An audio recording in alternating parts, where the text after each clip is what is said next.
Radio Claret América presenta Sediento de ti, la palabra, fuente de vida, con el sacerdote misionero claretiano Tony Díaz. Reflexiones diarias del Evangelio. Aquí iniciamos.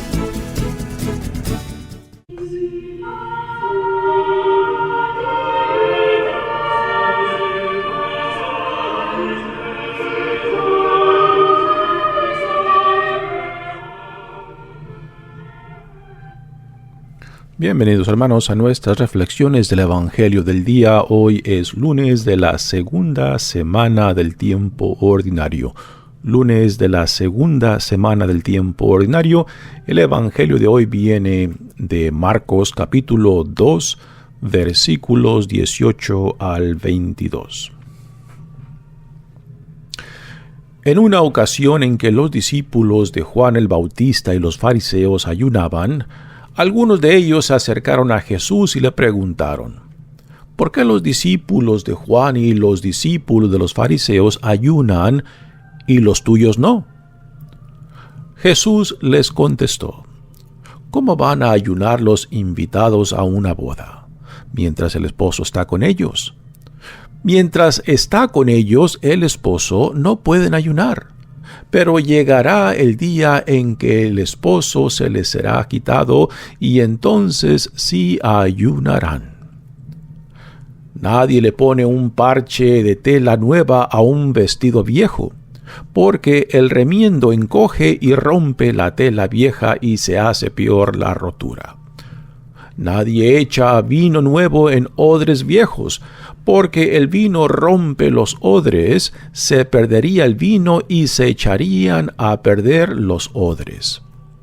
A vino nuevo, odres nuevos. Palabra del Señor.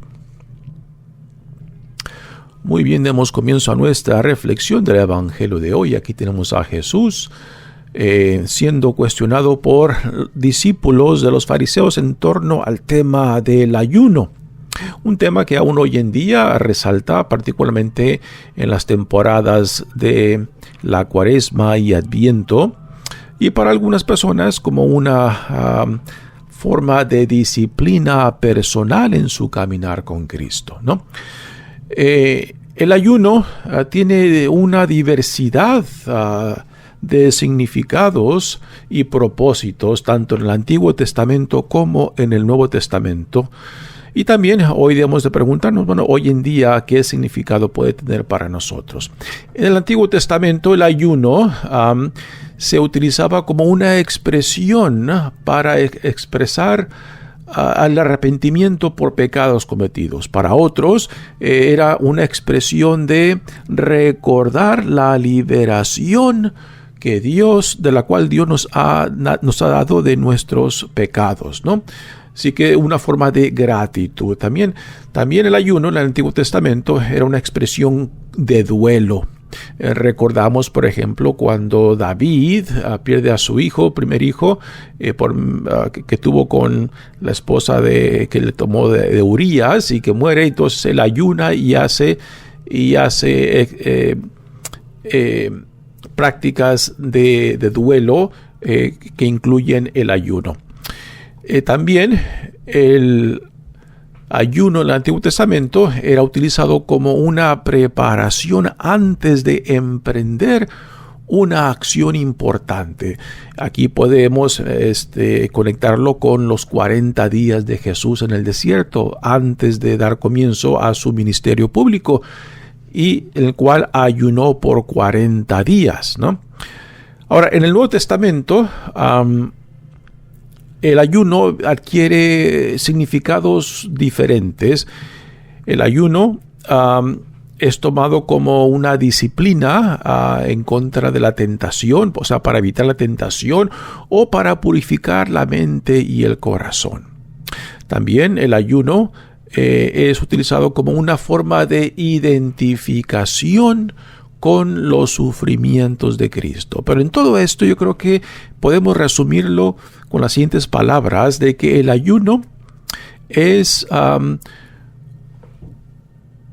una forma de expresar nuestra unión con Dios por medio de la humildad. Ahora, hoy en día podemos preguntarnos cómo entendemos las prácticas del ayuno. Hoy en día mucha gente, yo creo que toma diferentes aspectos de esto que les he mencionado, que encontramos en el Antiguo Testamento como en el Nuevo Testamento. Pero hoy en día también está este elemento del sentido de la justicia y de la caridad.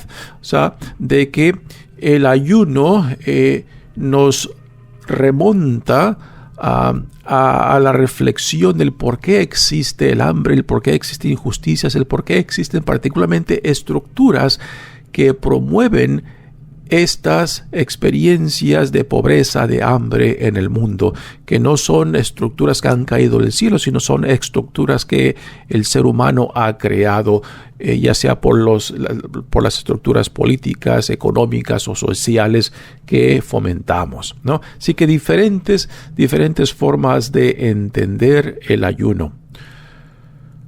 Para Jesús podemos decir que el ayuno es secundario a otra acción más importante, el compartir el pan con los hambrientos, el compartir el pan con el pobre, particularmente en esta noción del reino de Dios, que es lo que este evangelio de hoy nos da, en lo que Jesús contesta a los que lo cuestionan en torno al ayuno.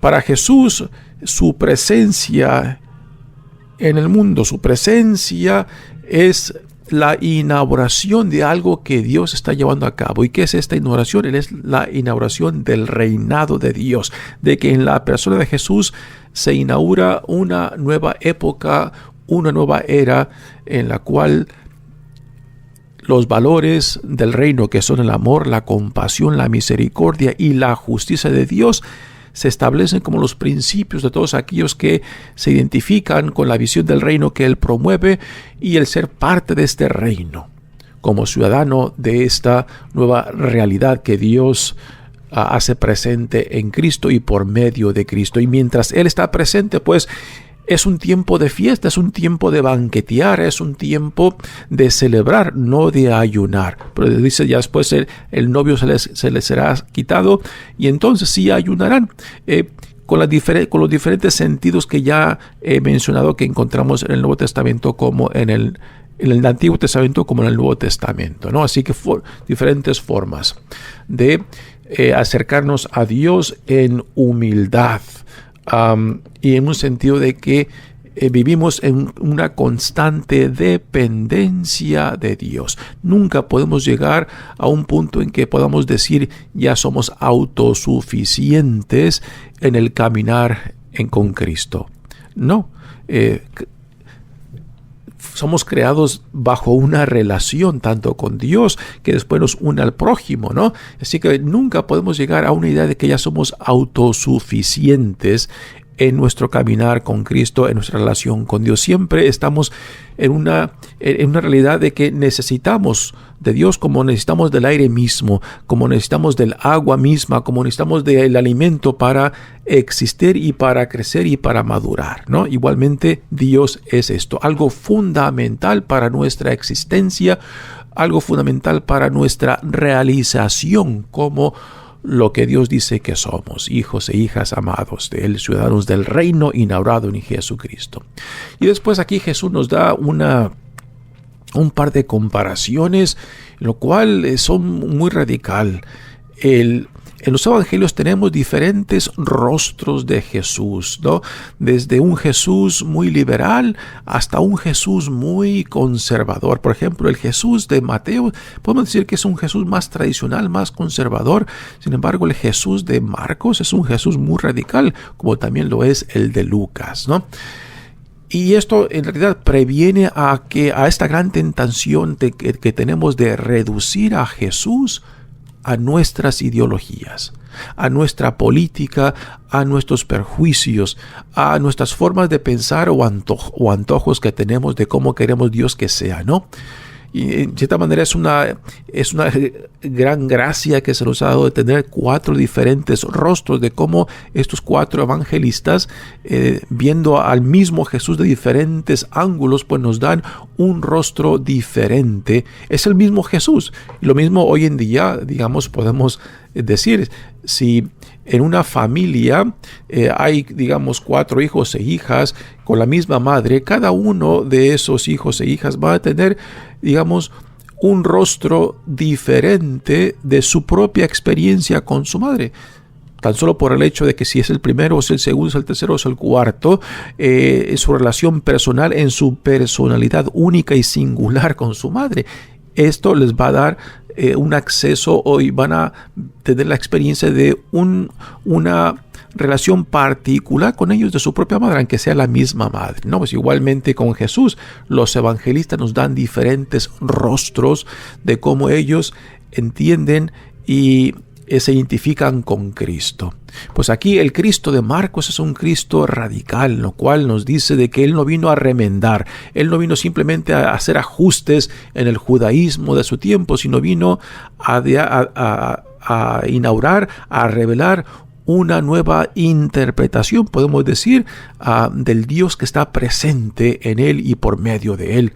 Y en esta figura que nos pone, cuando dice él, nadie le pone un parche de tela nueva a un vestido viejo, porque el remiendo encoge y rompe la tela vieja y se hace peor la rotura. Así que vino a inaugurar algo nuevo, no simplemente vino a parchar lo antiguo, sino vino a establecer una noción radical del reino de Dios, fundadas en los valores del amor, la compasión, la misericordia y la justicia de Dios. Ahora, con esto no se quiere decir de que estos valores no se encuentran en la antigua alianza o en el Antiguo Testamento. Claro que se encuentran, pero que Jesús aquí los pasa al centro, ¿no? En tiempos de Jesús, hay algunos comentaristas que dicen que el judaísmo estaba en cierta crisis, lo cual habían reducido la fidelidad de Dios simplemente a la práctica externa de la ley mosaica, que Jesús critica duramente, particularmente en los fariseos y escribas. Pero que en esta crítica Jesús hacía resaltar la inconsistencia entre lo que enseñaban y lo que practicaban, lo que promovían y lo que ellos mismos no se atrevían a hacer, pero que imponían sobre otros, ¿no? Y esta es una crítica constante que Jesús hace de la inconsistencia, y que a veces Jesús llama la hipocresía de los fariseos hipócritas. Ahora, esta inconsistencia e hipocresía no es única a los fariseos ni a los escribas. Es algo que se encuentra en todas las religiones, en todas las sociedades, en todas las agrupaciones, cuando hay una inconsistencia en lo que profesamos y en lo que vivimos, ¿no? Y particularmente en estas imágenes que Jesús nos da de la ropa nueva y vieja, de que no están para ahí para remendar, sino para revelarnos una nueva forma radical de nuestra relación con Dios en el Espíritu, por medio del amor, de la compasión, la misericordia y la justicia.